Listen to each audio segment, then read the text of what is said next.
They didn't just kill him, they made the whole city watch. In the Holy Roman Empire, death was never quiet. It was a performance, a punishment designed not only to end a life but to send a message. And in the year 1573, in the bustling city of Bamberg, a young man named Frantz Schmidt was about to step onto the stage for the very first time. He was only 19 years old. He was not a soldier, not a criminal, not even a judge. He was something far more feared, the executioner. The morning sun rose over Bamberg's stone towers and narrow streets. Markets opened, merchants called out prices, and children ran through the square. But at the center of the city that day, all eyes turned toward a wooden platform where a single man knelt with his hands bound. He was a thief condemned to die, and behind him stood young Frantz, sword in hand. His heart pounded in his chest. The crowd fell silent. This was no longer training, no longer practice with wooden swords under his father's watchful eye. This was real. With one stroke, he would change his life forever. To understand Frantz's story, you must understand the curse of his family. Executioners were not chosen by talent or ambition. They were made by force. Years earlier, Frantz's father, Heinrich Schmidt, had been nothing more than a woodsman. He lived a simple life, cutting timber and hunting in the forests. But one day, the Margrave of Brandenburg-Ansbach demanded that Heinrich serve as executioner. The order was absolute. Refusal meant death or exile, and so unwillingly Heinrich took the sword. From that moment on, the Schmidt family was forever marked. Executioners were needed, but nobody wanted to live near them. People whispered that their touch carried bad luck. Churches hesitated to let them inside. Guilds banned their children from trades. Respectable families avoided them. In many ways, executioners were prisoners of their own profession. They had work but no honor. They served the law but lived outside society. This was the world Frantz was born into. He grew up not as an ordinary child, but as the son of a man cursed to kill. Wherever he went, doors closed, faces turned, and whispers followed. But rather than run from this fate, Frantz made a decision. If he was to be an executioner, he would not be just another outcast with a bloody job. He would do it with precision, with dignity, and with such skill that even those who hated him would have to respect him. From a young age, Frantz trained under his father. His lessons were not like those of other boys. While some learned to carve wood or shape iron, Frantz learned the mechanics of death. How to tie a knot that could strangle quickly. How to swing a sword so that one strike would be enough. How to keep a steady hand when the eyes of an entire crowd were watching. His father told him again and again, "Control is everything." An executioner could not tremble. He could not hesitate. He was the face of the law in its harshest form. A shaky hand was not just a mistake, it was a disgrace. Frantz practiced until his arms ached, swinging wood and steel, sharpening blades, watching his father's every movement. By the time he turned 19, he was ready in body. But was he ready in spirit? That question would be answered in Bamberg. On May 1st, 1573, the city square filled with people. Merchants paused their trading. Children sat on barrels and windowsills to see better. Housewives leaned out of windows. For many, executions were not just justice, they were entertainment. The condemned thief stood at the center, hands bound, knees weak. His face was pale. Around him, the crowd murmured. Some shouted curses, others prayed softly. Then Frantz stepped forward. Dressed in dark official clothes, he looked calm, though his heart beat like a drum inside his chest. The sword he carried caught the sunlight. The thief knelt. Silence spread through the square. Frantz raised his weapon. His own diary, kept carefully throughout his life, would later record the moment in plain words. On May 1st, 1573, I wielded the sword for the first time in Bamberg. The line is cold, almost emotionless, but to Frantz it was everything. It was the moment his family's curse became his personal destiny. He thought of his father's lessons. He thought of the shame that clung to his name. He thought of the hundreds of eyes fixed on him, waiting to see if he was strong enough to be what fate demanded. He did not tremble. He did not hesitate. The sword came down, one clean strike. One life ended, and a new life began. The crowd gasped, then exhaled. The thief's body was carried away. The square slowly returned to normal, as though death had been just another item on the day's agenda. For the Council of Bamberg, it was a simple transaction. In the city's records, one short line was written: "The executioner Frantz Schmidt is paid for the sentence carried out." To the council, he was a tool. To the people, he was a necessary evil. But to Frantz, this moment was the beginning of everything. That night, Frantz cleaned his blade. He sat in silence, knowing he had crossed a line that could never be uncrossed. He had killed, not as a murderer, but as the servant of the law. But he also knew this: he would not allow himself to be seen as a cruel butcher.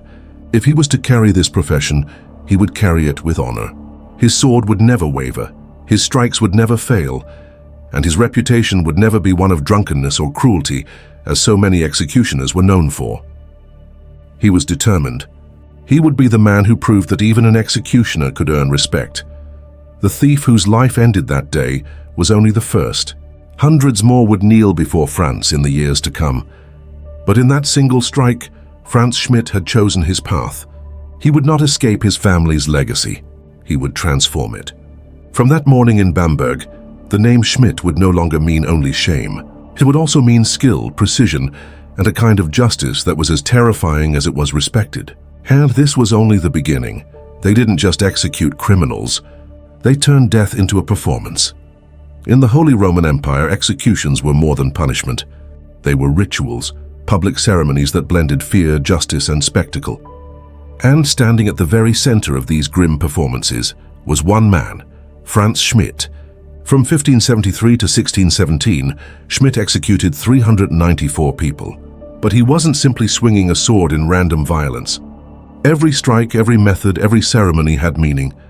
Death was not only an end, it was a message, written in blood for the entire city to see. Imagine the main square of Nuremberg, the Hauptmarkt, crowded with people. Merchants with flour still on their aprons, children perched on wooden barrels, travelers who had stopped just to witness the spectacle. At the center stood the scaffold, a raised wooden platform where justice would be performed. Upon it, calm and composed, was Frantz Schmidt. Dressed in dark garments of office, he stood not as an entertainer, but as the law itself made flesh. Beside him knelt a condemned murderer, trembling as the executioner prepared his blade. The crowd hushed. Then, with one perfect stroke, the sword fell.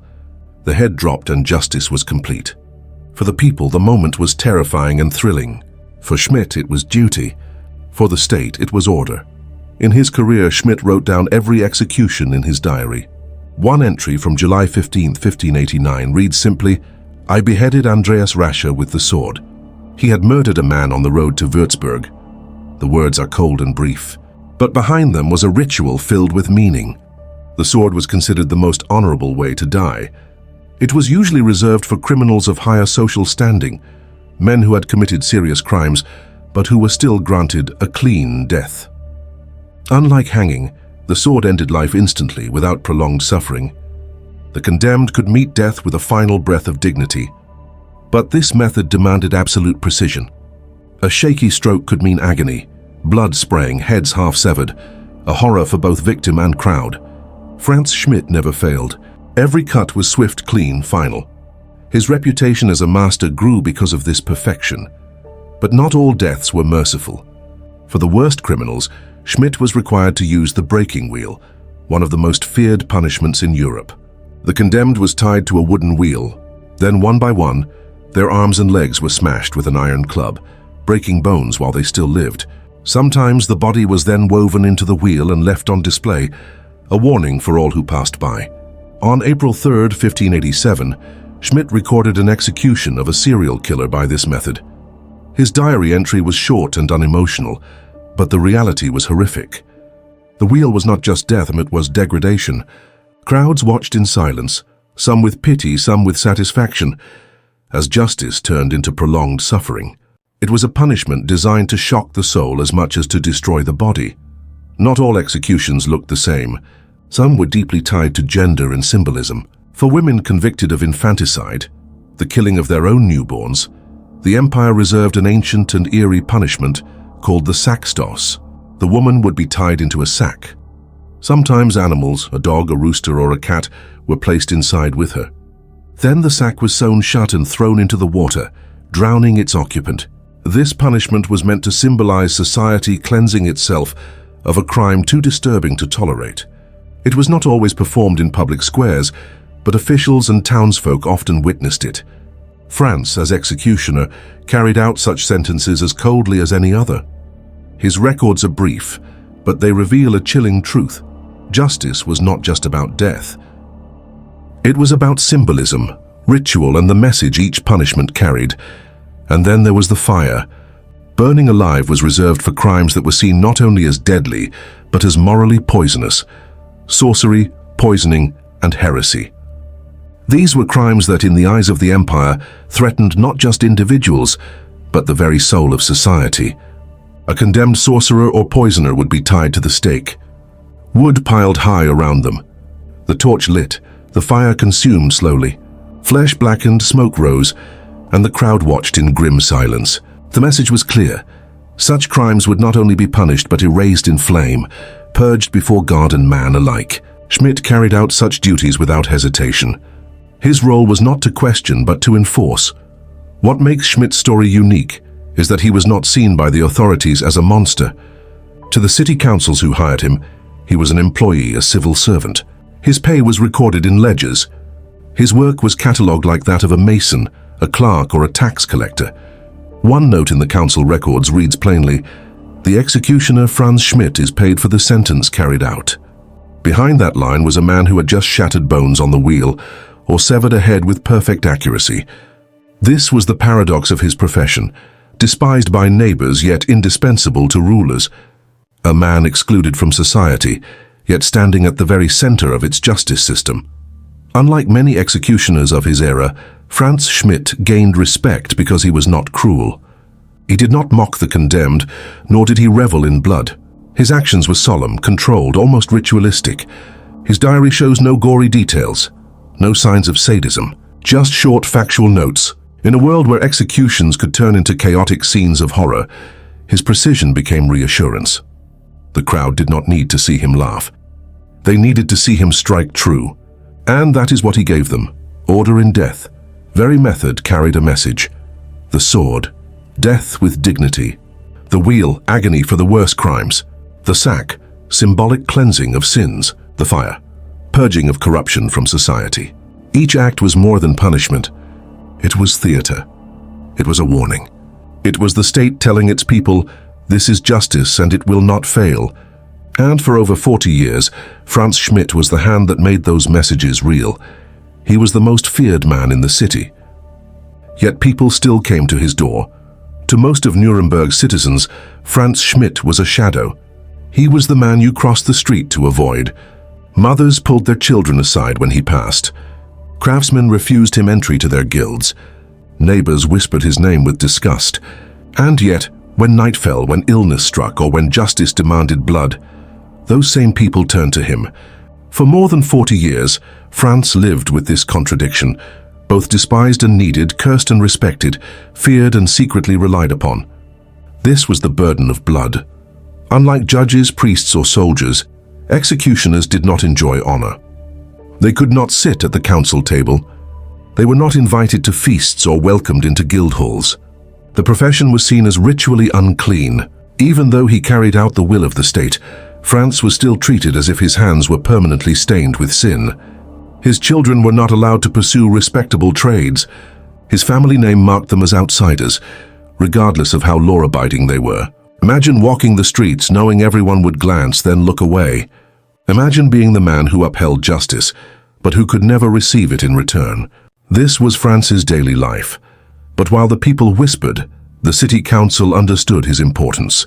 To them, Schmidt was not a monster, but a civil servant. He received wages, contracts, and instructions like any other employee.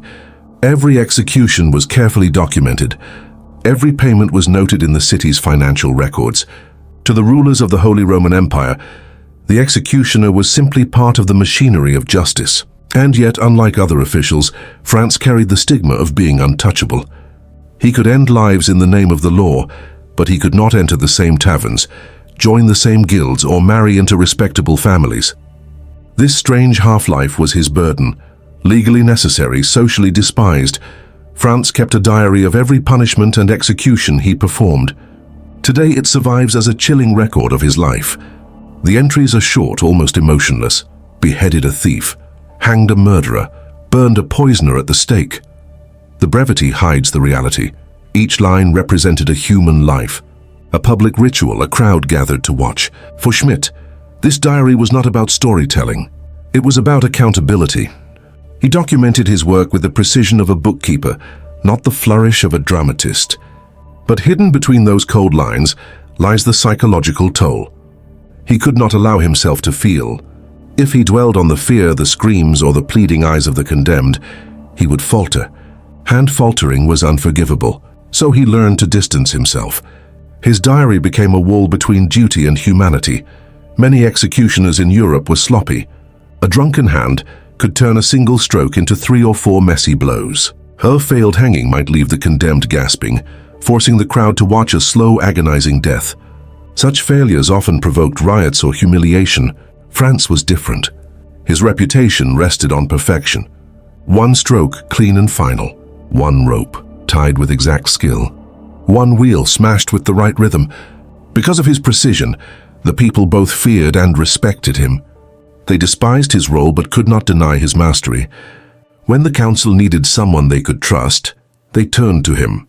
In time, his name became known not only in Nuremberg, but across the empire. By day, Frantz was the executioner, a man standing on scaffolds with the eyes of thousands upon him. By night, he was simply a husband and father living in a modest home. But the line between those two worlds was never clear. His neighbors avoided him. His children faced rejection when they sought apprenticeships. Even his wife bore the stigma of being bound to an executioner. And yet, within his home there was warmth. Frantz was known to be a caring father, a man who valued education, and one who never allowed his grim profession to consume his family life. It was as if he carried two identities, the public hand of death and the private man of honor. One of the strangest parts of Schmidt's burden was the respect he sometimes received from those he executed.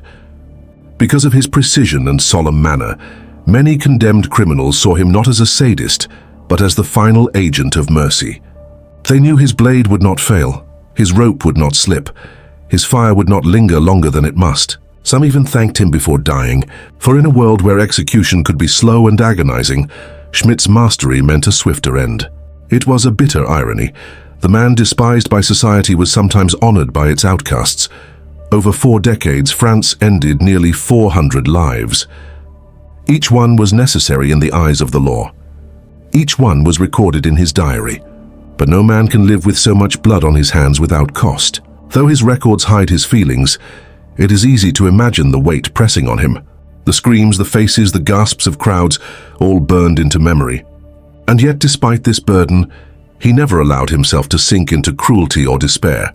He carried his role with discipline, as if determined to prove that even an executioner could live with dignity.